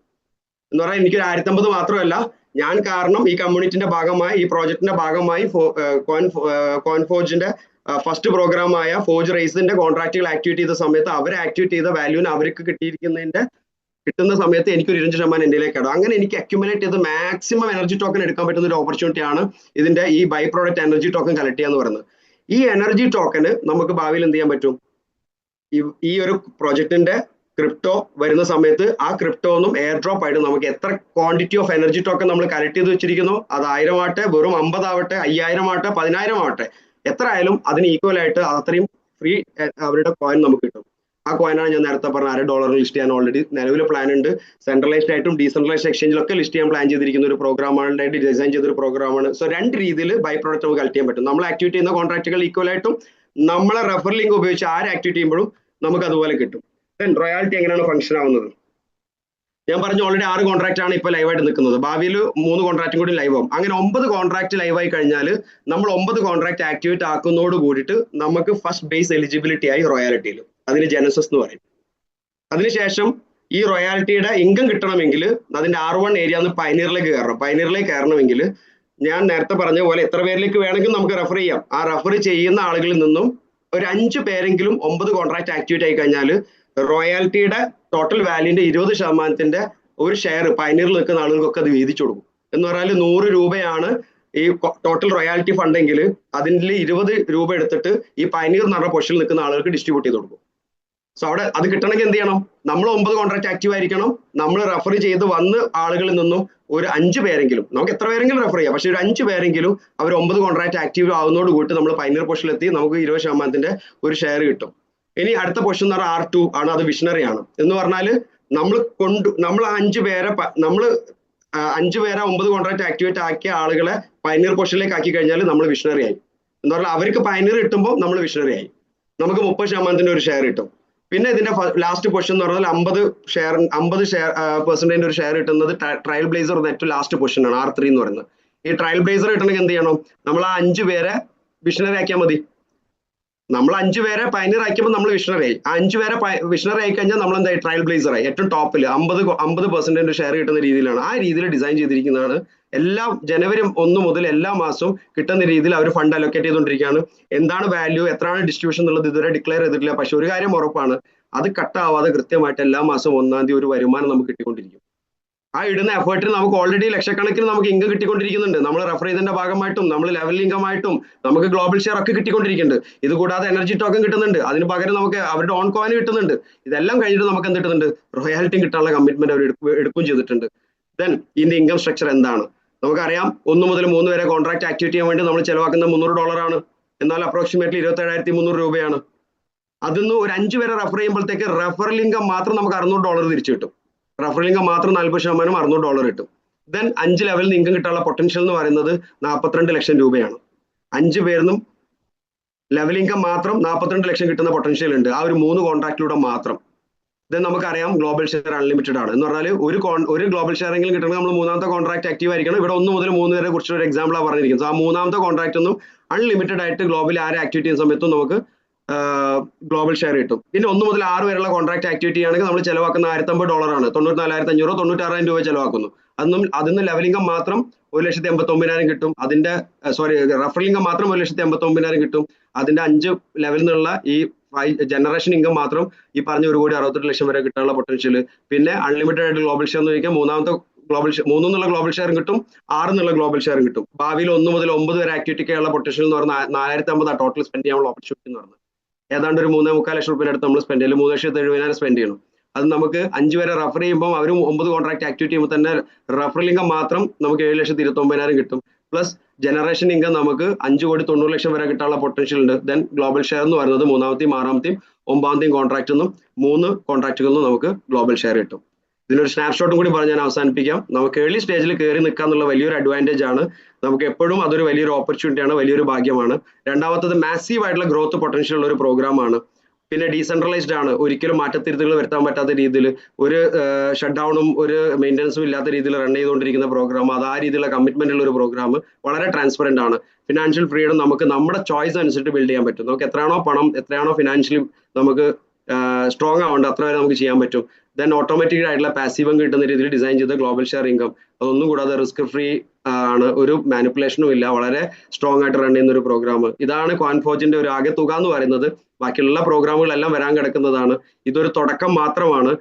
ഒരു ശരിക്കും പറഞ്ഞിട്ടുണ്ടെങ്കിൽ അതിന്റെ ഒരു സ്ലോഗൻ പോലെ തന്നെ the right place to change your life എന്ന് പറഞ്ഞാൽ നമ്മുടെ ലൈഫ് നമുക്ക് ചേഞ്ച് ചെയ്യാൻ കിട്ടുന്ന ഒരു വലിയ ഓപ്പർച്യൂണിറ്റി ആയിട്ട് കണ്ടുകൊണ്ട് തന്നെ കൂടെ നിൽക്കുന്ന എല്ലാവർക്കും ഒരുപോലെ വരുമാനം കിട്ടുന്ന രീതിയിൽ ഡിസൈൻ ചെയ്തൊരു പ്രോഗ്രാമാണ്. എല്ലാവർക്കും വലിയ വിജയങ്ങൾ ഉണ്ടാവട്ടെ. എന്തെങ്കിലുമൊക്കെ മനസ്സിലായിട്ടുണ്ടാവും എന്ന് വിചാരിക്കുന്നു. റെക്കോർഡിംഗ് എടുത്തിട്ടുണ്ട്. വേറെയും ഇനിയും ദിവസങ്ങളൊക്കെ എനിക്ക് തോന്നുന്നു ഈ ഒരു PPT തന്നെ ആയിരിക്കും ആളുകൾ ഉപയോഗിക്കാമെന്ന് വിചാരിക്കുന്നു, ഒരുപക്ഷെ പോസിബിൾ ആണെങ്കിൽ. Thank you so much. Back to win bye. Thank U.